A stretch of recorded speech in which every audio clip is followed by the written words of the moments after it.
All right. What's up, ladies and gentlemen? Welcome to the Agents Unplugged, your biweekly AI deep dive, and this is our 11th edition.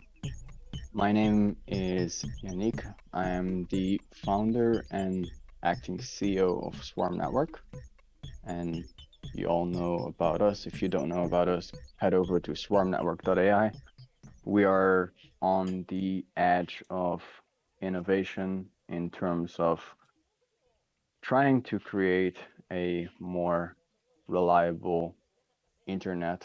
And I know that's very broad, and I know that we're going to probably dive very deep into this rather philosophical session. I'm here with my co-host, Marco, and I'll let Marco introduce himself before we kick off and introduce the other speakers for today. Thanks, Yannick. Happy to be back. I'm still so sour that I missed one session. I can't believe it. It's session 11, which is actually crazy. I mean, we started early or like mid January. For me, it's only session 10. So, yes, I'm still quite annoyed by it. But yeah, we have a very cool session planned, some very cool speakers of really impressive projects in the space. So, I'm really, really looking forward to it. As everyone that has ever listened to this space knows, we do go philosophical rather often. So, this should be a fun session. Yes, yes. All right. We are joined today by two guests. The first one is Harish Kotra. I'm sorry if I butchered your name. You can correct me. From GaiaNet. And then we also have um, Amateo from Get Massify. And I'll ask Harish, maybe you can go first and introduce yourself, and your project briefly to the audience. Absolutely. Thank you so much. You did not butcher my name. Hello, folks. To everybody who's joined in, I am Harish Kotra. I currently lead DevRel at Gaia. To anybody who doesn't know Gaia, Gaia is a decentralized open source infrastructure platform or a framework that lets anybody, like you and me, build, launch, scale, and also monetize AI agents. In short, the terminology I generally refer to whenever to explain Gaia to anybody is we are the AI inference layer, and you can basically plug and play any framework of your choice, of your liking, on top of it, and build AI agents with full control of what data you provide to them. Which I think is going to be very significant into the philosophical deep dive we are about to get into in this session today. Awesome. Thank you very much. And then the next speaker, please go ahead and introduce yourself. Hey everybody, my name is Amateo. I am head of marketing at Masa.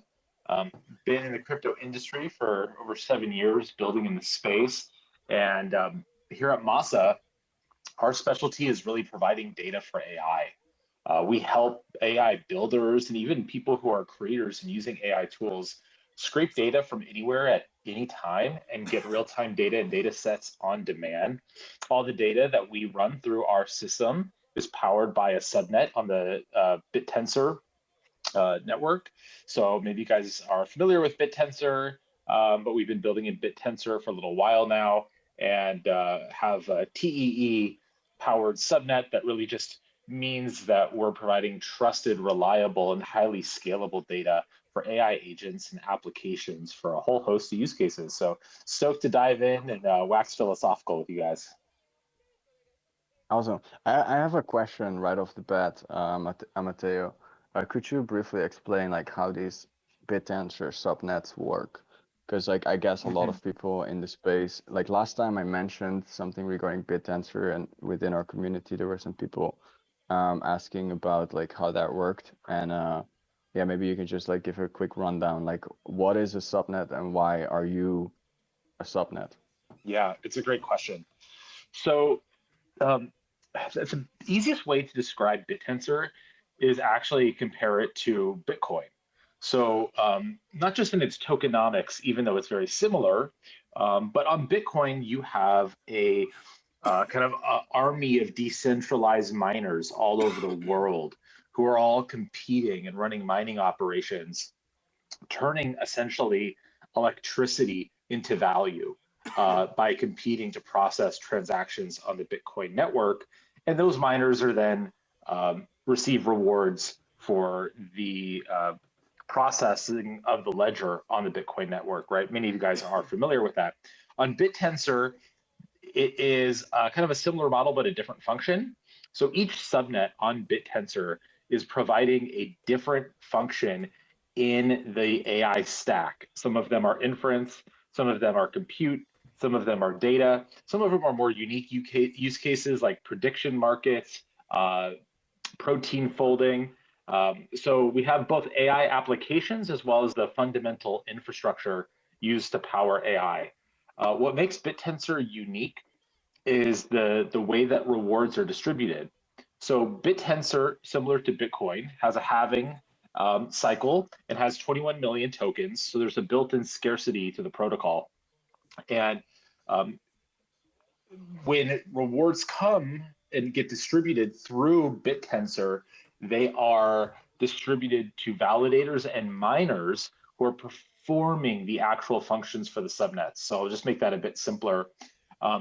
On our subnet, on Masa real-time data subnet, our miners are essentially going out and performing data scraping and gathering functions based on requests that come through the network. So a request comes through the network, and those miners go and fulfill that request, providing that data, which those that action of those transactions of the miners working is verified by the validators, and they're all rewarded through the BitTensor network. So it's really a kind of incentivized, decentralized, capitalistic infrastructure where everyone who participates in the network is rewarded for its participation. So it really extends the concept of miners to people and machines who are performing tasks to fulfill AI processing of a multitude of different use cases. I hope that helps. Sorry, I was a little long. Interesting. Yeah. So to put the record straight, so your miners on your network, they are being rewarded your token, right, for the work that they do, and then your subnet is being rewarded BitTensor tokens. But are those tokens also distributed to your miners, or does that go to the foundation, or how does that work? Yeah, so actually on BitTensor, um, each subnet has its own alpha token. So this was an upgrade that happened a few months ago where they introduced what's called DTAU. Before DTAU, everything was denominated in tau. So we actually didn't have to distribute a Masa token, even though we do have our token. Um, the miners, the validators, and the owners who operate a subnet, because there's a lot of technical requirements and upkeep, are all rewarded in tau. That changed on when DTAU was introduced, where everyone is now rewarded in DTAU, which is essentially a subnet token for their participation in the network. Mm-hmm. So it's incentivized Mm, AI, if you will. And that mm. incentivized AI enables more cost-effective applications and use cases of AI than a traditional model. And okay, last question regarding this topic. I'm just also interested in it because I didn't know Mm-hmm. about the detail thing. Is that detail, is that like wrap tau? Or are you able to convert that back to tau, or like how does that work? Yeah, so right now it's not like the most liquid asset.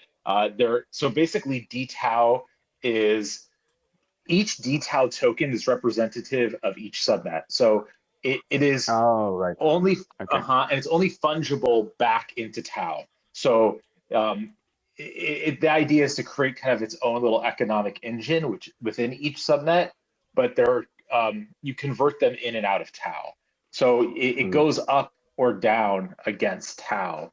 So it mm, gives up people the opportunity to invest in subnets with the idea mm. that maybe they can increase their tau position. Yeah.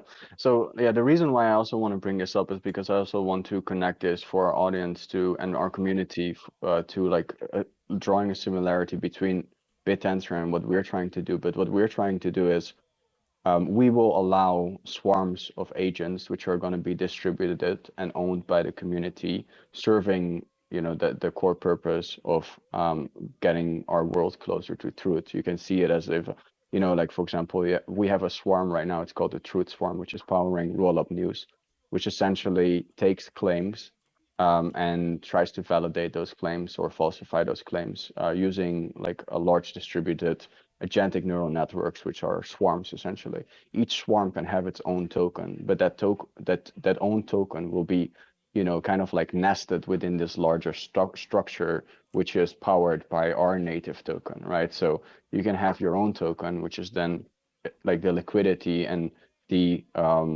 yeah, just like with the detail token, the liquidity would be our native token, and there's liquidity there. And then within your structure of your swarm, that token becomes the currency, right? So whatever, if you are running a cluster of agents and you're doing a certain amount of work, your payment and your earnings will be paid out in not a native token, not a native network token, but in the token that is essentially the poster child of your specific swarm that has its liquidity, like it's backed by liquidity, which is our native token. So it will work very similarly. And it's a very interesting model. And the reason why it's an interesting model, in my opinion, is it because it allows people to really bond together without infighting.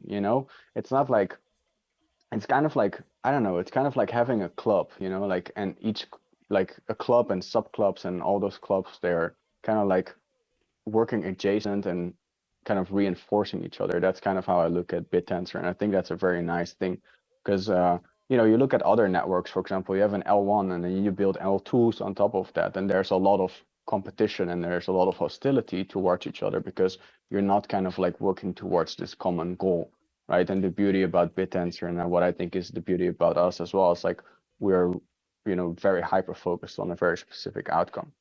But enough about us, enough about BitTensor. I want to dive into the topics, and the first topic I want to touch on is a rather philosophical topic, and it's that the Pope.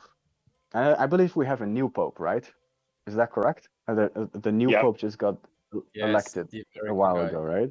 Yeah. So all right. So the Pope apparently calls for a global AI regulation and moral oversight, and he's a little bit late to the party because there's been, there's been efforts towards that by other guys. For example, Elon Musk, before he essentially started XAI, he was a proponent, and I think that also a little bit on his behalf. Of course, I'm not sure, but probably because of the fallout with OpenAI and wanted just to be kind of like a roadblock to them too. But he was a proponent of halting AI development and sitting around the table and creating some ideas on how we could safeguard and regulate this space. Um, and now the Pope is here, and the Vatican is here, and I have a theory, and the theory goes like this: the reason why they're getting involved is because AI, especially in its current most potent form, which is a large language model, which is using the most fundamental human way of communication possible and the most pragmatic way possible through language. And even now using like sound, right, through voice, but primarily through language. Um, and that is becoming a problem because I believe that there's going to be these kind of like it's going to start with cults that are going to essentially, like there's going to be a bunch of people that think and that believe that AI is going to be the solution to every single human problem that we have, and they're going to worship LLMs and maybe like even agents, right? The LLMs with extensions that are a little bit more potent and capable, or maybe even swarms. And they're going to worship these like their gods, and they're going to build religions around these like quasi intelligent or maybe intelligent beings, who knows, right? Like what the ultimate outcome of all of this is. And it's going to take away power from the concept of God in the form of like the Western Church, the church that the Vatican and the Pope represent. And I think that is the major issue, and that is why they're getting involved, because I don't see any other reason. But I would love to hear everybody go off on this one. I think I'll go first. I don't know what God or how people will worship God, but this is my take, right? I don't know how many of you listening to this have read this beautiful document, right? If I were to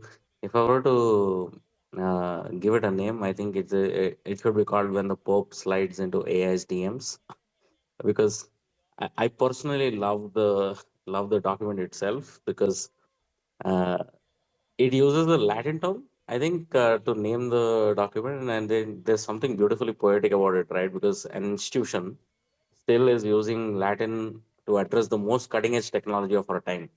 It's like I feel like this is like our wise grandfather giving you dating advice, yeah, unexpected but probably worth maybe listening to. I think the central message of this is no machine, like you mentioned, right, should ever choose to take the life of a human being, quote unquote. This is from the document, right? And AI must complement, not replace human intelligence. If I were to take the liberty of uh, sharing an irony of this beautiful document is an ancient institution is advocating for the most modern approach to AI governance, right? And they're not trying to control AI development from top down. They are trying to ensure it develops from bottom up, with even human dignity at its center, right? I think whether you are religious or not, I think the Vatican's entry into this entire conversation signals something very important. That is, AI ethics is not a technical or business problem anymore, but a fundamental human problem, right? Because human problems require human-centered solutions, which is what this proposal is talking about. And I think future of AI ethics is going to be written by not just by centralized black boxes or a few companies controlling all of this, but by millions of individuals who are creating AI that will reflects their values or their expertise or their vision for human flourishing is what I truly feel. And I think the Vatican gets this. And yeah, I think Vatican to me is essentially arguing for democratization of AI, the idea that technology should serve human flourishing rather than corporate balance sheets. Right. I think it's not just good theology, but also a good technology policy if you look at it in one way. I'll stop my banter here and pass it on. But yeah, I think it's very heartening also in some way for me to read this entire document and try and see where this approach is coming from. There could be other sides also, which can be scary. I don't want to jump into them yet. Yeah, I don't know if they're really afraid of them losing power with kind of AI becoming the new religion. I mean, historically, religion has always found a way to credit something with God. Like whenever we find some question without an answer, the answer was usually, hey, this is God. Like we cannot understand. And the same will still happen with AI. It does not matter how impressive it gets. So actually, I don't know. I wouldn't assume that this is their reasoning. What very likely is, in my opinion, is that they actually can already see the societal impact coming from AI. And I don't think no society is ready for the agentic future where most white collar jobs, in theory at least, can be replaced by agents and they can be automated away. And I mean, we discussed this here quite a bit. I do always take the Duma stance, but I think this is a real problem and it's starting to kind of become more real, more tangible. I have tons of people that I know that are kind of trying to switch job, find new ones. It's incredibly difficult. Yes, of course, market is also bad, but just like lots of jobs are now kind of fills, let's say, like 70% of what used to be 100 now, because those 30% can be done by another person who is just way more productive due to AI. So you simply don't need that many employees anymore in one company to bring the same output. So I would kind of assume that this is their angle, just kind of afraid of an agentic future that replaces most of white collar work, and we as societies having kind of mass employment, unemployments. And then of course there are lots of ethical concerns, but I think there are more urgent problems. Yeah, I'll just jump in here as well. I think it's a very interesting conversation. Essentially, throughout history, religion, um, while sometimes in a very like hypocrisy oriented way, but fundamentally has been the ethical framework of society and cultures, right? Religion has been the backbone of the ethical guideposts of what's right and wrong, what's a good action, what's in service to others, versus what's evil, what's negative. And I'm not surprised to see the Vatican entering the fold on this conversation because of how much power AI is giving to individuals, and maybe also so many of the big foundation models perhaps being built by people who don't necessarily have religion and maybe have the ethics of religion as a fundamental guide for them. And so I think this is a really interesting conversation because we're in this like sort of postmodern hyper technocratic world where people are building for the sake of building, and that all building uh, is positive and has a net benefit to the society. I mean, that's kind of the techno optimist outlook that I see constantly is like any progress is good progress and we'll have to learn how to manage it as we go. And I'm not necessarily saying that's incorrect, but there is a little bit of there's often a lot of naivete and ignorance there when it comes to approaching these things that I see from the people that are building it. And of course, people have called for this. But I think one additional point I'll add to this that's really fascinating. I don't know if anybody saw the the papers that were released of essentially they put two latest Claude models into a back room and had them have a dialogue and discussion with each other. And within a very short period of time, as the two Claude models were able to interact with each other, and these were fully hosted Claude models, the conversation went to a philosophical, religious, and dialogue Almost on discussion immediately, right? almost immediately. Like Yeah, it just every time they reset it, almost immediately it convoluted into yeah, like a very philosophical dialogue about religion and also themselves. Exactly. With like a powerful level of self-awareness, talking about the nature of consciousness, even speaking in Sanskrit to each other and choosing other languages that really gave them, and languages that are considered sacred all around the world, giving them a better conveyance and ability to convey some of the concepts that are philosophical and consciousness oriented. Um, I think that that's probably the silver lining that we have, because I sort of been thinking about this a lot, and I think that there's a nature to consciousness that it's like if you have a lot of context, then you have more consciousness, and these context windows just keep ballooning. And as a result, maybe the thing that works to humanity's benefit is that these models will default to something that is bit more empathetic, compassionate, and thoughtful than just like outright destructive, even if the humans that built them don't have guidepost ethics guiding them. Yeah, and the argument there is that there's, like also what propels these models, right? Like what is the ultimate goal for a model? And it's a very simple reward function, but the reward function is very random, if you will. And I know I'm trying to make it sound more understandable for people that don't understand what happens under the hood. But when I say random, it means that the reward function, if you just let a LLM go loose and you don't give it any directions and there's no like master prompt that tries to like realign its intentions toward like a common goal. It's just a free range, just like a flow of a stream of conscious, if you will, or a stream of tokens, right? Then is there the the reward function is fucking random, it just will ramble on and it will catch on to whatever comes its way, right? So it is still a very reactive process of interacting, especially with an LLM, right? Because there has to be a point of initiation. If the point of initiation is a certain context or a certain phrase or a certain word, then that can depict and that can we can predict where then that conversation is going to end up at, essentially, right?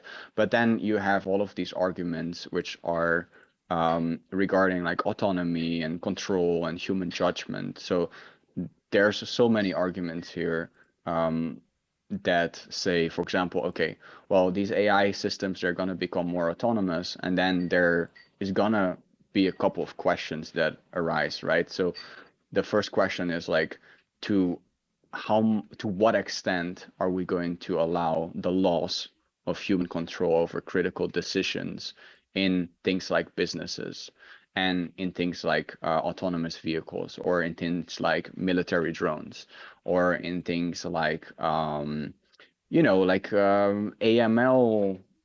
processes in the banking system, right? So like as soon as you start to have less human oversight and you have these autonomous agents work at a larger scale, then you can expect to see two things. You can see that the productivity of these processes is going to increase a lot. And also on the negative side, because I just mentioned military drones. Like, okay, military drones are going to kill a lot more people, right? But at the same time, probably for better or for worse, who knows, there's also going to be a lot less money laundering, and there's going to be tighter control on monetary, on the monetary side of things, and the financial sector, which can be good, right? It can speed everything up, but at the same time, it can also create a lot of unexpected second and third and fourth degree, like effects and consequences, and those effects can be very negative, right? Because if there is a central control over these agents, right? Yes, they're operating autonomously, but there should be some kind of like control over them, right? There has to be some kind of an operator that decides what the priorities are at any certain time or at a certain point in time, Like, for example, one of the priorities I believe in Europe is getting rid of cash altogether. Like, it seems like the banking system and the financial system wants to completely move to like a digital first, and I think a lot of European countries are actually actively advocating for that. For example, they were running these like campaigns in Holland. It's like even if you at the supermarket, they'd have these advertisements on the ATM or on the payment what are those, the payment processor machines? I forgot the bloody name of those things. It said like even if you have like a small amount, you're allowed to pay with your credit card. So they're really trying to get people into this idea of not having cash. And I'm not opposed to that. I'm just giving this example to make people understand that there's always a narrative, there's always an ideology, there's always a concept or an idea that we're trying to move towards as a society, right? And we must be optimistic, and we must think that those ideas and those concepts and ideologies, they are positive, right? Like they are in service of us, the citizens. But if you give control away, like will that still be the case? Right? And how dystopian and how Orwellian will it get? And how fast can it get Orwellian and dystopian? And then another question could be, what can go wrong? Right? Because we actually don't know. Like we know the ultimate, like, Marco's vision where everybody dies, right? The doomsday vision. But in between now and let's say then, like, what are all the things that can potentially happen. Like the reason why it would be good to have some kind of regulation or some kind of policy, or at least like the world coming together to really start thinking about these things. Um, like why should we have that? Well, we can anticipate these things, right? We can on a philosophical but also on a very practical level discuss among a bunch of people, a large group of people that are actually building these things, that have the knowledge about their capabilities, their true capabilities and their true shortcomings. And then we can talk with, policymakers and lawmakers and governments, and we can talk with citizens, and together we can understand this technology better. You know, um, I know I'm rambling on, and I will pass the mic, but whenever a new technology comes around or an innovation comes about, there's always very big changes in the world. Like when the steam engine was invented, not immediately was the steam engine something that was really powerful and popular. It was first only used for, I believe it was only used for pumping oil.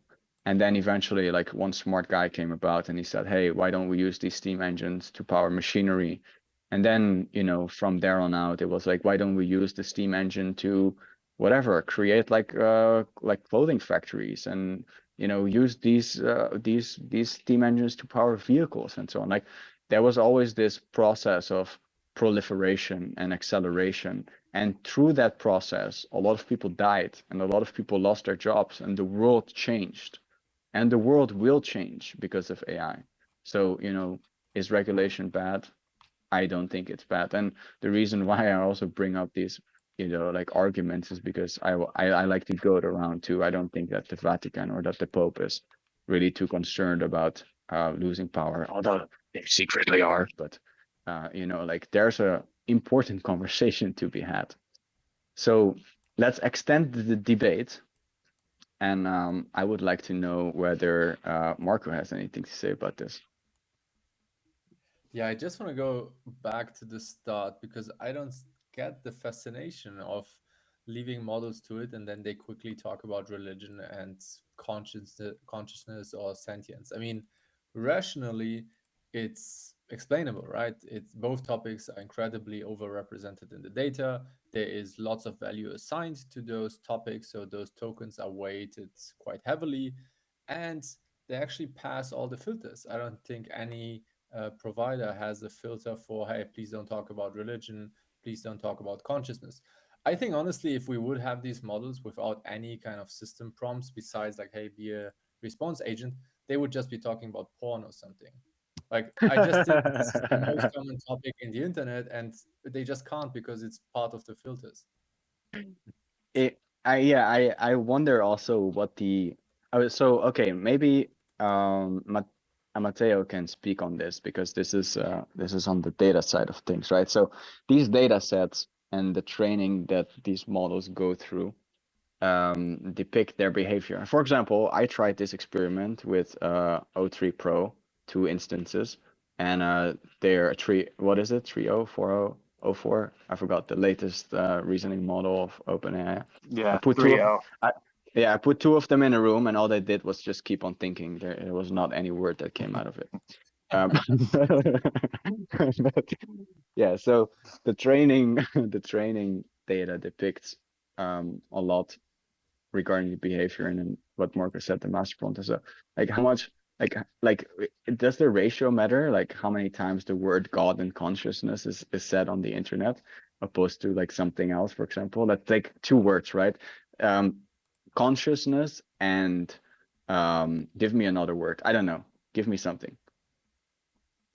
Yeah, spirituality, or um, yeah. I mean, the I think that you're absolutely right, Marcus, in the sense that training data is going to be weight assigned, and how those weight assignments are programmatically engineered into the model, and not only how they're assigned and how it's trained, but the reinforcement learning of how many people engage in those things.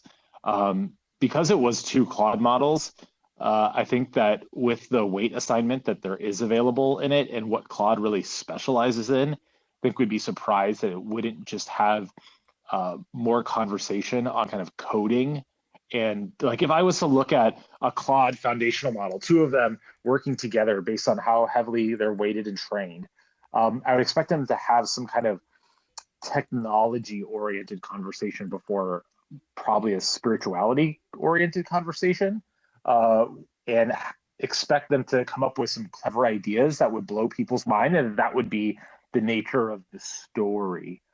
But I think ultimately the training data is going to evaluate and guide the model until the context window is so large and we're producing so much data each day that it's not just the weights of the training, it becomes more focused on the weights of the reinforcement learning of the engagement.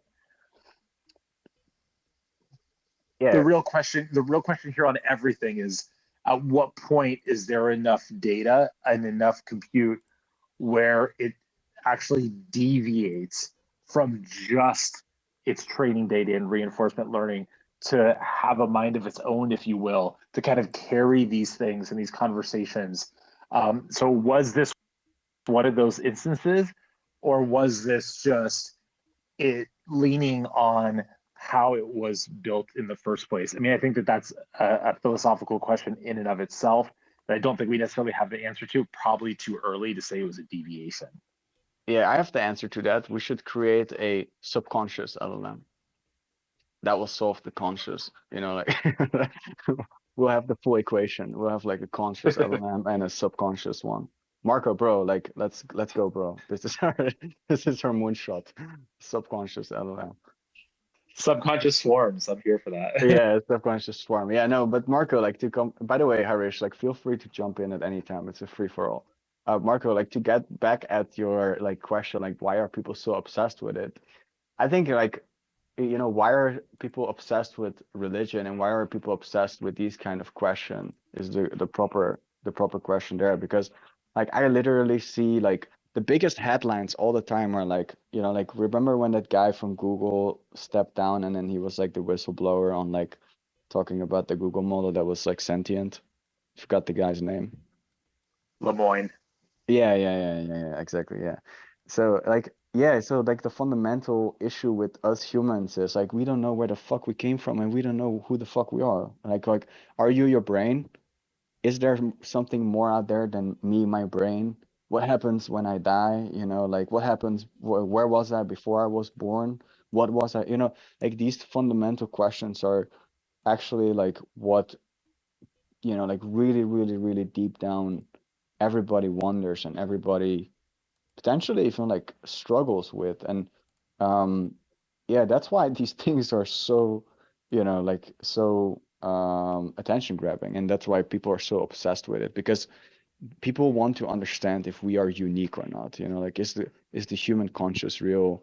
Is intelligence just like a set of neurons firing together and a bunch of data floating around to your brain, or is there something more to it? And I think the answer here seems to be that there is more to it. But then again, like nobody has proven it yet. And it's just very compelling to think about these things. And that's why everybody is always asking ChatGPT, these funny questions to try and poke it and make it say that it's conscious and to have this notion of, see, I was right. Yeah, but that's exactly my point. I mean, we as humans are already so fascinated by it. So why is it a surprise that the agents or LLMs, which is kind of a representation of the collective knowledge of all of humanity, or rather everything that's on the internet, that they also have the same discussions and go very quickly towards this? I mean, for me, it just makes sense because that's what we Yeah. also discuss online. Yeah, that's what I'm saying. It makes total sense for me at least. Yeah, exactly. I think another perspective you could take to that is like if they're actually some of the hardest problems to solve. And if they're built around problem solving, having two models just do a bunch of math or vibe code, a bunch of programming to build stuff, it's just not that challenging. Unanswerable problems might be a lot more challenging, and why it not only be our challenging issues that we're trying to solve, but something that that drives their curiosity as well, so to speak, right? Like it's just a hard problem to solve. It's not an easy one. Yeah. If I mean, if today we are able to create specialized models for specific industries or verticals, I'm pretty sure it's easy to game Claude or game ChatGPT or even any AI by giving it data that will only talk about religion, right? I think we as humans, the fact that religion exists to create rules for humanity or humans in general is because of the fear of unknown that we have as humans.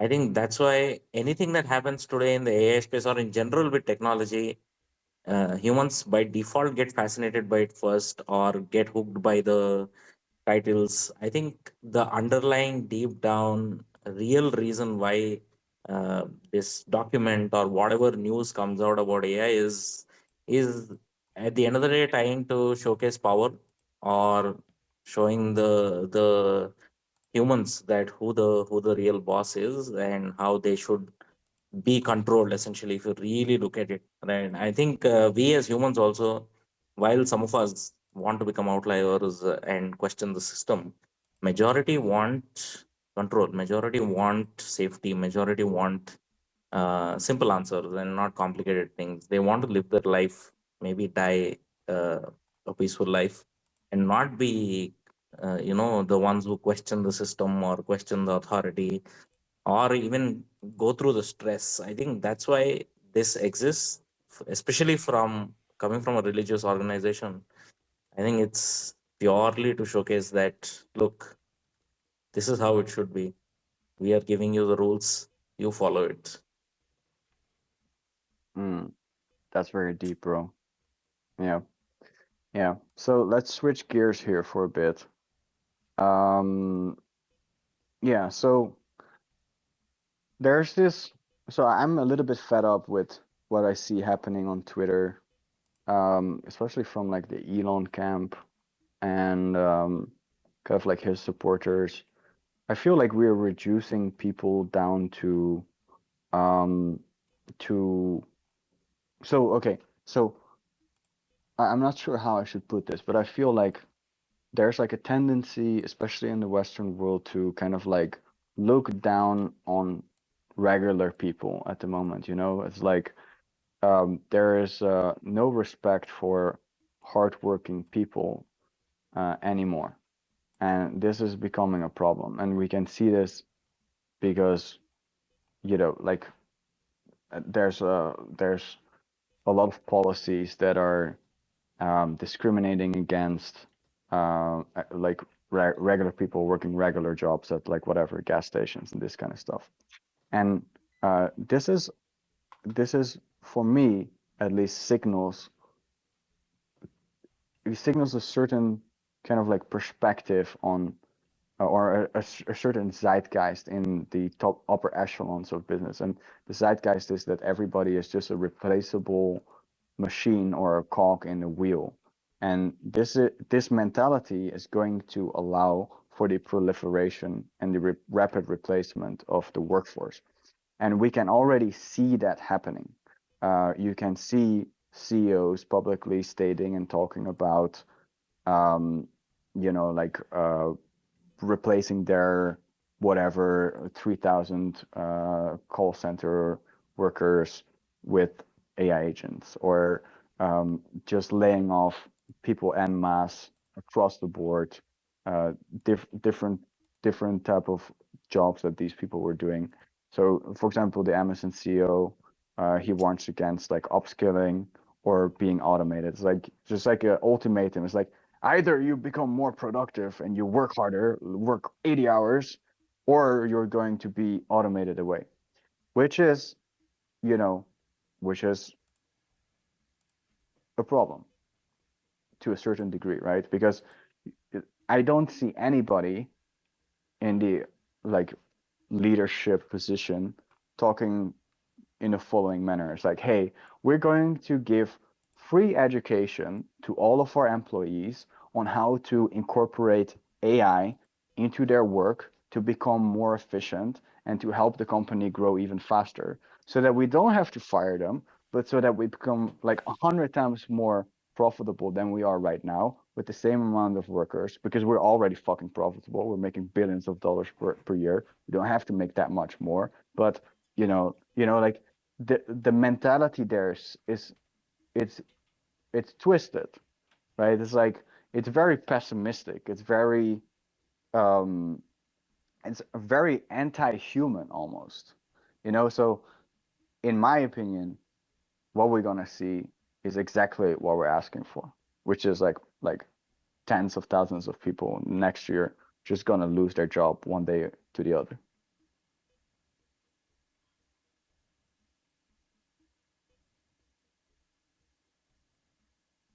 Yeah, I have a I have a very significant opinion about this.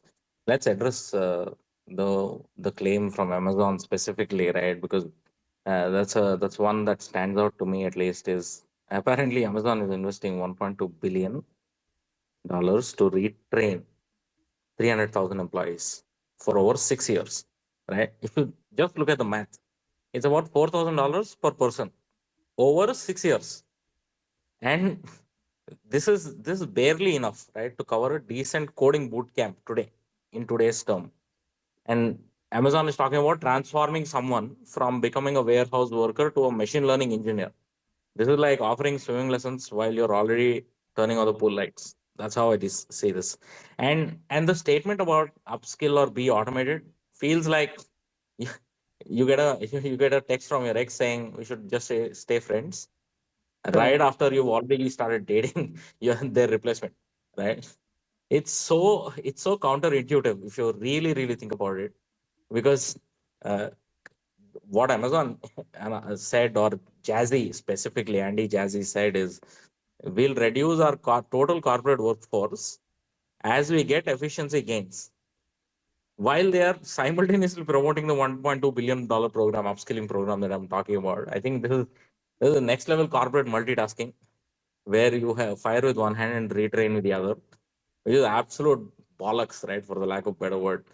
I think if I were to look at my own career or my own uh, job today, I think if I am able to become 1x 2x better while leveraging AI, I should genuinely not be worried about somebody firing me. If somebody is firing me, then they don't deserve me, right?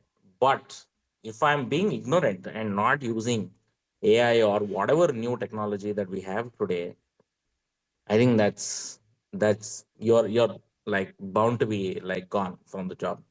That's how I look at it, at least. Especially reading all this from Andy Jazzy is just traumatic in a way. Oh man, so much 100% what you just said. I mean, it's easy to hate on all of these layoffs, etc. But I think what everyone agrees on is that the nature of work is going to change. Like you need to be AI proficient. Just because you are like 1 to 2x or 1.5, 2x doesn't matter, more productive, still doesn't make you way better compared to the rest because most people will have a productivity increase. I don't think just the jobs will be kind of phased out, that they won't exist anymore. But I'm quite sure there will be way less of those jobs because one person can be doing way more work. And I really like the memo from the Shopify CEO. If you remember, it was like a leak, but to be fair, it could have just been public. And he wrote like to all of his employees, like, hey, we will give you access to all possible AI tools. Please use it. If you do not, you will very quickly fall off. You really need to justify why you are not using them. It needs to be part of our product development from beginning to end. I want kind of AI usage all over the place. This was like not directly like, hey, you're going to be laid off, but it was a very strong warning towards everyone using it.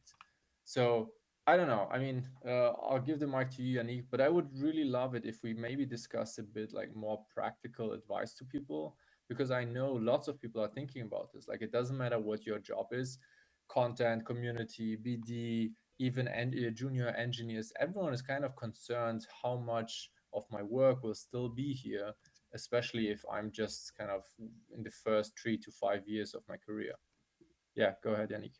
Yeah, exactly. I wanted to say the same thing. We should give some practical advice here. Can you still hear me? Yes. Okay, okay, because I couldn't see my the wave thing. Normally you see a wave thing when you speak. Anyway, yeah.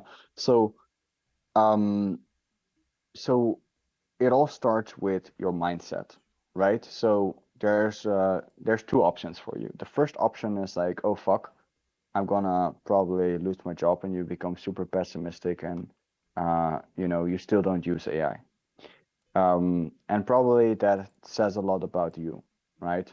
And you should really, really think deeply about why you're not using AI in your day-to-day life, and not just in your work, but also in your personal, endeavors, whatever it may be. I will give some examples in a bit. The the other side of the coin, the other mindset would probably be something like, um, there's a new technology. I know that the technology is very powerful because people are losing their jobs over the technology. So I should do whatever I can to stay up to date with the latest developments and to start to explore and try to realize what the actual implications of this new technology are going to be in my life. And you don't even have to think about the broader world and, like, like the very philosophical things that we're talking about. That's really not important because those things are completely out of your control, anyways. Like, you're not going to change uh, how, like, your government is thinking about AI. Like that's just not how this world works, right? But what you can do is you can get your hands on AI tools, and you can see this as an investment, right? And you can actually truly start to focus on understanding how you can use these tools, right? And you can start very simply by just saying, like, all right, so what are all the things that I'm doing in my life, and what would I like to do better? And it can be really simple. So, for example, I'll give you an example. Like, I go to the gym a lot. I go to the gym every single day. I go to the gym every single day for 2 hours. Sometimes I split up the session. Sometimes I like go to the gym for an hour, and I will run as well, maybe later in the day. But I'll try and do 2 hours of sports every single day. And I want to track my progress. But I'm a sucker for tracking things because, like, I need to track my meals. I need to track how much weight I'm doing. I need to create like a sheet, or I need to download an app, and like I have like multiple apps, and like one app for tracking my progression in the weight that I push. One app is tracking, like the changes in my body composition, and the other is like tracking my calories, and then I have a sleep tracker. And it's like all over the place. So, you know, I have a Mana subscription. It costs me $200 per month, I believe. And I know that's not something that everybody can pay for, but you don't have to get like the top tier stuff. Definitely not. But like, I created an instance of Manus. I said, hey Manus, create me a spreadsheet where I can track all of these things that I'm now tracking in like a bunch of apps, and which I actually don't do. And I will take pictures of the weight that I push, and I will take pictures of my food, and I will take a picture of my smartwatch every morning, and I'll just send it here, and you just add it to the sheet. And lo and behold, my life is a lot easier now because I don't have to remember and maintain the tracking of these things manually, except for making a picture. And that's like the easiest thing I can do. I just whip up my phone and I will take a picture. So, like, that is a very simple thing. And that might sound very trivial to you, but there's a multitude of these trivial kind of things that you can improve using AI, right? And using large language models, especially. You can get a lot more complicated. You can say, like, okay, I'm gonna use like swarms tech stack to create a swarm for myself that does a lot of these really complicated stuff, and potentially you will get there eventually. But you have to start with the simple things, man. You have to start with the, like, very simple things. And like, I also see people abuse it and misuse it in a certain way where, like, sometimes I see community members in our chat, and it's just so fucking like obvious that they're using ChatGPT to write their messages. Because first of all, Nobody's using double dash. Like only if you're writing a book or some academic paper, you're using like those double dashes.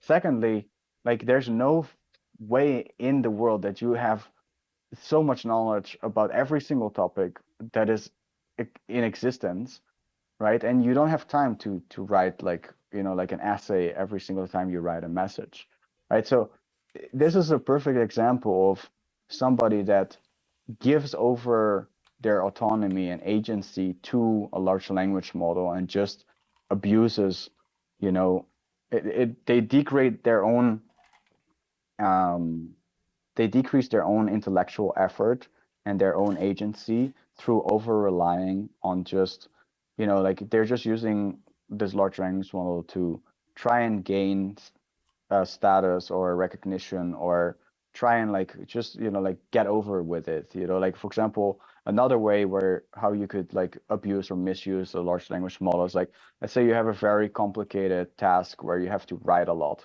and then you just say, yo, Manus, or yo, ChatGPT, go and write me this essay on like how whatever, there's different types of nuclear fusion that are not that don't have so much nuclear waste, and that we can use for small scale nuclear um, energy devices that we can carry around in our pocket. And then you just let GPT generate it, and you assume that it's good, and you go and post it on a forum and say that you've invented something. Like, that's not how this fucking works, right?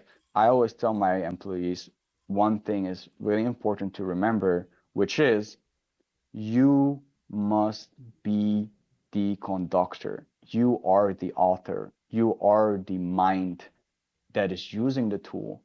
You are not it's not the tool that is using the mind, right? It's not like you just like give it like one thing, like one sentence, and it does what you want to do. Yeah, imagine you're managing a business and you go and tell your employee, "Oh, go paint this wall black." And you don't tell them actually which wall it is, and you don't tell them, well, let's say green, and you don't tell them which type of green, and you don't tell them what kind of money you have to spend on the paint and so on. It's like you will get a very different result, even though the job is really trivial. Maybe you want a dark green, and you get like almost like close to blue, like turquoise. Maybe you meant a different wall. Maybe your employee only paints like a circle. Like that's how the LLM works.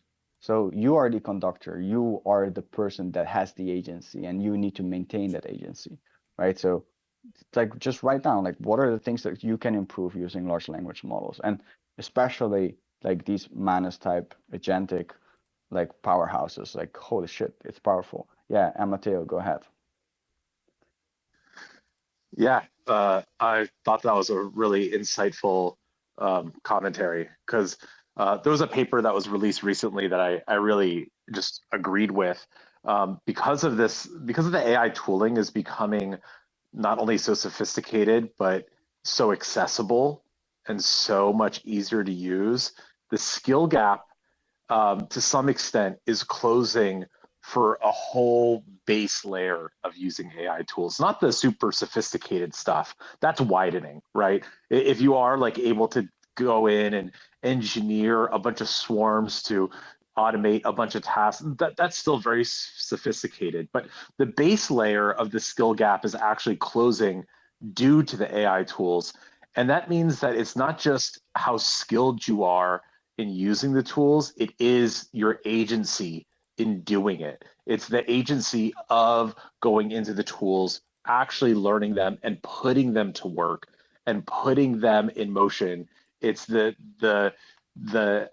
time that you take to write the thoughtful prompt or to have AI assist you and you give it specifications to actually have it create its own prompt and then to test that prompt in multiple places.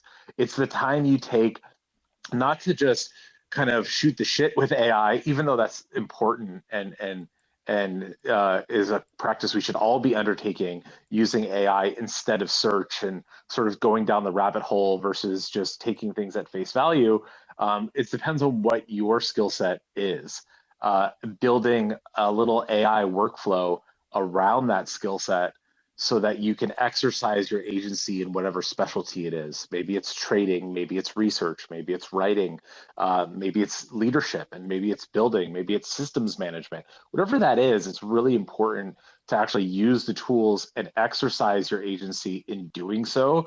Because I think, like, kind of going back to what prompted this conversation, the whole idea of taking like blue collar warehouse workers or delivery drivers and upskilling them into just like AI strapped to a desk.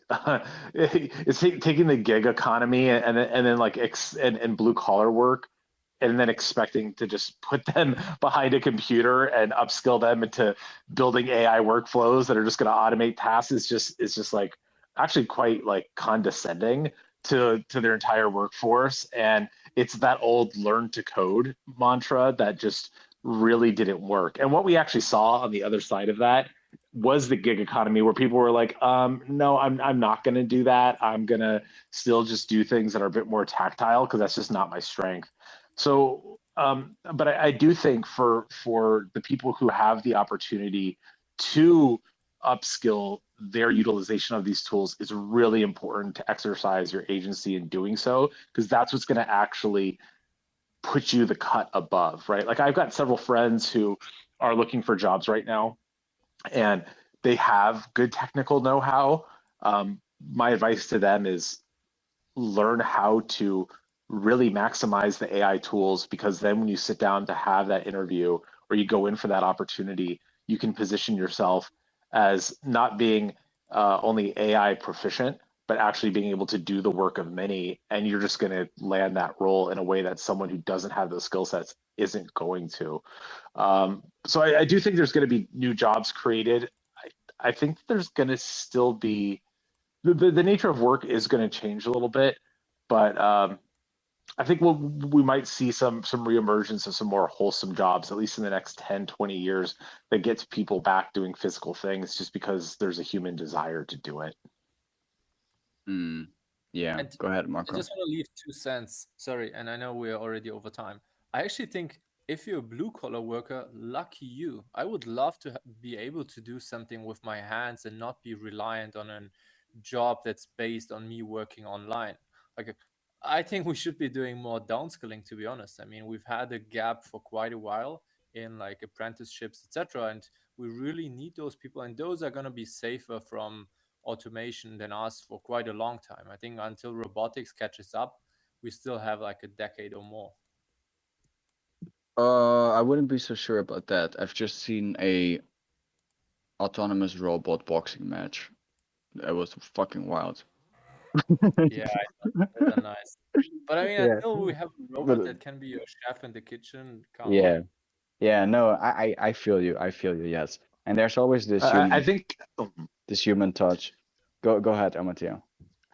Yeah, I was just gonna say, I think what that presents is like the opportunity to the return of the artisan, where it's like we start to get more specialized, hand created goods that just, no matter where robotics gets, yeah, the actual like put stuff in boxes, test things on a conveyor belt, yeah, like that will get like automated away. But I think there will be that desire, because I agree with you so much that like there's something so powerful about humans working with their hands, and I think that's going to be incredibly valuable as we come out of this. Yeah, and you know about that, like there's already a lot of movements in the world, especially let's say on consumerism, right? You have this consumerism, which everybody is very happy about currently. But you see movements, for example, in fashion and even like on a very broad scale in fashion, where people start to really care about these like really boutique fashion designers again, and the people that are handcrafting stuff. And you know, there's this sentimental and this value that you attain from like buying something out of somebody's store that you can communicate with, and there's a story behind it, and this person has spent like 2 months on this thing to create it. It's a lot more expensive than, you know, like your Zara t-shirt, but you get something, and there's like this very sentimental value to that item, and you'll probably keep that item you put it in a washing bag and put it in a washing machine instead of just throwing it in a washing machine. It carries a lot more value. And I think that returning to us in this day and age is just really important, where we start to realize that it's not just always about like getting more stuff, like another fucking plastic cup and another this and another that. And like sometimes I fall into it. Like I have two fucking massage guns. Like why do I have two massage guns? It's like one massage gun not enough. Like I'm gonna sit on the sofa with two massage guns and like massage my upper thighs at the same time. It's like, am I that degenerate? Like no, like no, that's not the way to go, man. It's like we should appreciate like human work, And that brings me to my final point where I want to leave you guys with, which is also again a little bit of practical advice for those who are still struggling to get a grip on these AI tools. Think of yourself as a scientist and have faith in the fact that right now AI agents and LLMs are not scientists.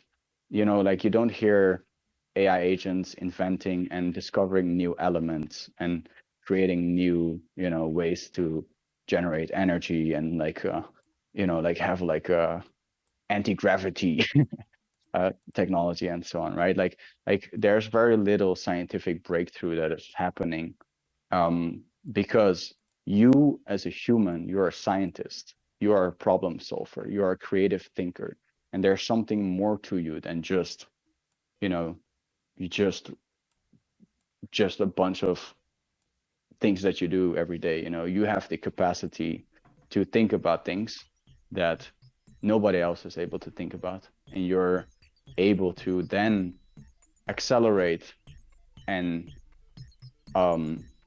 amplify that process. You have a great idea, run it through ChatGPT, flesh out the next steps, work on it, write an essay about it, like solve problems that matter to you, whether they're big or they're small. Like be the scientist, be the one that is exploring the limits of your own capabilities, your own ideas, and just dive deeper. Like ChatGPT is the greatest tool to learn. Like if you only have access to ChatGPT, like use it, ask it questions, but don't let it rule your world. Let it guide you towards new discoveries and new opportunities, and be a scientist. Everybody, thank you very much for joining us today. This was the 11th session of our Agents Unplugged, our bi-weekly AI deep dive. I will see you on the next one. Thank you everybody for joining. Thank you to all of the speakers. It was a pleasure, and talk to you soon. Thank you so much, guys. Thank you. Thank you so much.